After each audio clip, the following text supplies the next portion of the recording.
I'm Philip Wolfhagen. I hesitate to say I'm a landscape painter. I guess most of my work is about landscape. It seems to be about many other things as well, but landscape is what it looks like. I'm just interested in natural form. When I'm walking through the landscape, I'm looking for that point where all of the elements fall into some kind of sensible order, and it's only then that I'm motivated to paint. A good example is the Central Plateau of Tasmania, which is where my earliest landscape inspirations, you might say, came from. Is that this landscape is completely devoid of traditional framing devices. There's no trees.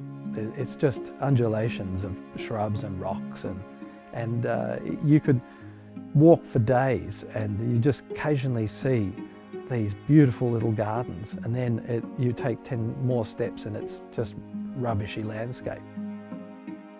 It's like looking at clouds too. Clouds are just clouds, and then suddenly you look and you see something meaningful in the clouds. For me, the whole process of painting it's an ancient rite in a sense. It's a way of connecting me to, the world and making my life meaningful. There must be something primeval about seeing somehow the natural world has this sort of meaning that's inherent in it, or the clouds or whatever. But what is it that brings those things together in that way? And I think that's what, for me, painting is all about, is to appropriate a religious term, a communion between me and the natural world and history. I sort of feel connected to the past and connected to the present in a really meaningful way.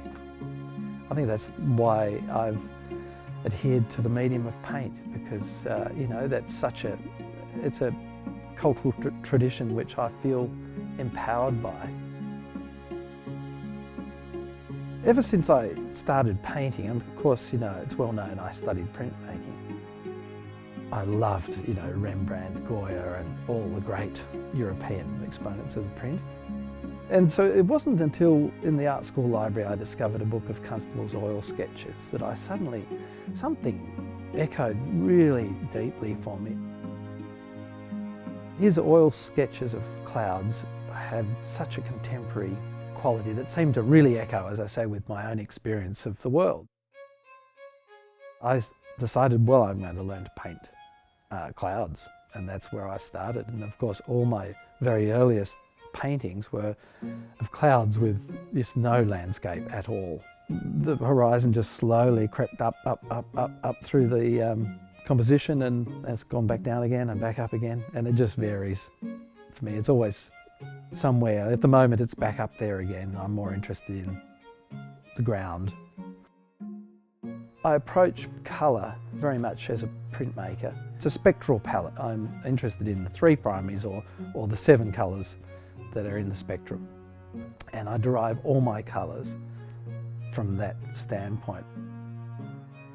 The principal colour I use is an admixture of yellow, red and blue, and it's a colour I call nimbus because it's the colour of clouds for me. I know exactly what the ingredients are, so if I want it a little more yellow or orange, or I've got all of those points around that I can pull that colour. I'm always interested in really subtle juxtapositions of warm and cool, and of course those juxtapositions are everywhere in the natural world, and they're sort of the principal driver for me. I mix on a glass palette like a printmaker, and I mix my colours so thoroughly that there's no streaks or variation in hue, in tone or hue. So when you juxtapose them with a knife, there's this real beauty and clarity there that just wouldn't be there if you used a brush. Hence, for years and years, I did all my paintings pretty much alla prima, all at once, in body colour, and then really didn't do any more to the image much other than an all-over glaze to sort of lift the surface and make it unified. So it had a uniform sheen, rather like, like licking a pebble. All the colour saturations are full and then they're fixed. As I've got older and more confident, I suppose I've started adding other elements in that process, adding transparent glazes. And so yeah, brushes have their uses, I've found. That leads me to talking about the painting in the National Gallery, Autumn Equinox. I mean, that's one of the earliest examples of me picking up a brush. I mean, there are many elements in that painting. I mean, first of all, there's the wax body colour, and I found my old printmaking burnishing tool, which is that curved tapered bit of steel, and I started to draw into the paint, and I just had such pleasure in that process because it kind of connected me to my printmaking, and then that physical, visceral mark. When that dried, then I came back and put coloured glazes over the painting, and when that dried I started putting foliage on with a brush, and that is something I had hardly done in my practice up to that point.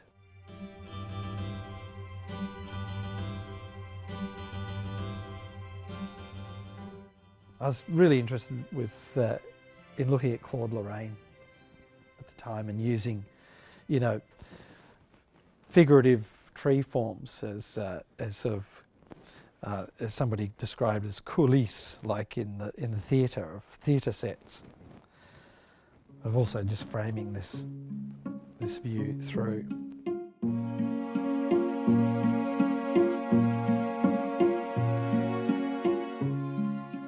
High ground came at the end of a long period of painting the Central Highlands. I kind of felt it was the end of that period. I wanted to deal with the landscape closer to home, the changed landscape, and of course that brought in all sorts of other more difficult elements in terms of human history on this island.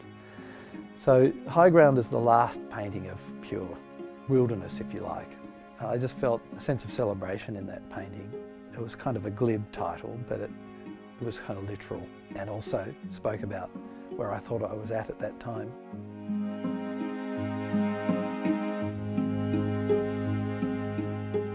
It's good to have two paintings in the National Collection, which I loved. The thrill for a young artist to be acquired by the National Gallery is just, you know, you can't put it into words. You know, the sense of kind of arrival